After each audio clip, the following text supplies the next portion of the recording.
honestly, Monty responded well and played well the rest of the game. That just kind of shows the character of my team, and the people that we have on it are really special kids. And then for the performances during the tournament, Ashlyn Traylor named to the all-tournament team, and then Trinity Moore, defensive night in and out for the Ladyjacks, named the tournament MVPs. To speak on those performances. Yeah, I've said it all year long. Ashlyn Traylor Walker is the unheralded hero of our team. She does a little bit of everything. She leads us in, assists and steals, and we ask her to guard the other team's best player, and she's rebounding, and she's scoring, and she just does so much for our team, and she plays so hard.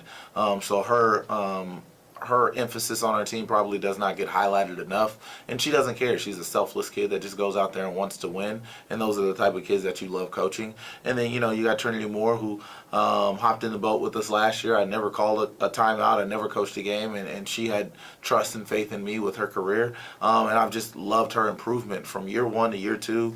We've given her more responsibility on both ends of the floor. You talk about her defense. She's a stalwart for us on the inside of just protecting the rim and finishing possessions with rebounds, but her ability to grow her game on the offensive end really was highlighted, I feel like, this weekend, with her being able to hit the threes and score around the rim, and even her free throw shooting was really clutch for us to win the championship. So really proud of those two kids along with our entire group, but really proud of their performances on the biggest stage. Now we go to Selection Sunday, wait for a little bit to hear the Ladyjacks name called, and then ending up being paired up with the 3 seed in that side of the bracket, Notre Dame. Just talk about the emotions through Selection Sunday, and then give a very brief preview that you could probably break down a little bit more with the media on Notre Dame. Yeah, well, I've never been drafted. I've never been good enough or lucky enough to experience that, but we're sitting there on Selection Sunday, and you're just waiting and waiting and waiting on your name to be called, and I felt like I was sliding in the draft.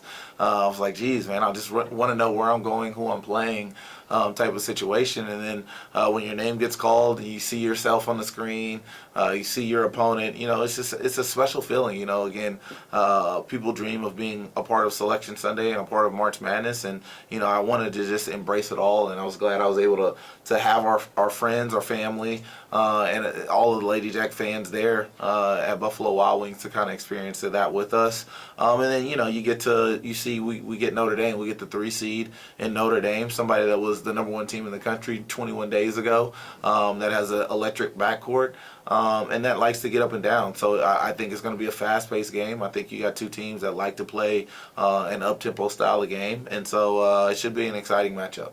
All right, turn it over to the media. Coach, yeah, so up-tempo game, but X's and O's wise overall, what does Notre Dame do best? They do a lot of things really good. I think, they have Hannah Hidalgo, they have Olivia Miles and Citron, who are a 3-headed monster, and they do a good job of sharing the ball and passing the ball. I think they lead the country in 3-point percentage, so they're very efficient from the outside, and they pick and choose. It's like death from 1,000 cuts. They got a lot of different weapons. Coach Ivy does a good job of deploying her weapons in different ways and putting them in situations for success. So we'll have to be dialed in for sure on the defensive end, especially in transition, because that's where they thrive. And obviously, you probably don't need a whole lot of motivation at this point, but does it add any motivation at all being a heavy underdogs? To your point, we don't need any extra motivation. We're on the biggest stage any of these kids probably have ever played on. We have the 1 o'clock game on ESPN. So again, we're talking about a prime time matchup for March Madness. I think they're going to be juiced and ready to go for this one. And you've been a little short-handed. Do you know how many players you plan to suit up this week? I'm suiting up all of them. So, again, we've been healthy. We were lucky enough to be healthy through the Southland Conference tournament. And so, again, all of our available bodies will play. And Coach, you guys have the stats, 19th time making it to the tournament, but 3 times in the last 5 years. But what makes this team different? Because every year is different. Yeah, I think this team is a little bit different in the style of play. We've heavily leaned on the 3 ball, which has been highlighted, but I think we get to the free throw line as well. It's been a more up-pace style of team than we've had in the past that have been able to get to the NCAA tournament. So we've kind of focused a little bit more on the offensive end than we have in years past, but ultimately, like, this group is game. I think that we have a lot of different weapons, a lot of different people scoring double digits on different nights, so it's a mixed bag on the offensive end for sure. And just speaking about the offense, but I want to go to the other side, the defense of it. Notre Dame is a high-scoring team, so what have you been hammering into your ladies just this week of practice? Yeah, just trying to keep them out of transition as best we can. You know, obviously we got to do a good job of limiting our own turnovers, but also making sure that when shots go up and we miss those, that we're sprinting back and we're getting matched up and we're not allowing a team that's already high octane on the offensive end to get easy points in transition. And like you said, this is a big stage, but you guys, look, y'all aren't folding at all about it because you guys have been playing tough non-conference teams all year, but how has those experiences prepared you guys for this game on Friday? Yeah, I think, you know, when you play a tough non-conference schedule, you travel and you do different things, it should set you up for this type of an environment. Like I've said multiple times, I've got a group that's game. You know, most teams, they see Notre Dame up there and they're thinking, all right, well, you know, where are we going for vacation and things like that. Our team has been dialed in on the process to try and give ourselves a chance to win this game. So they've been, you know, dialed in on the game plan. They've been locked in. And so they're excited for this opportunity.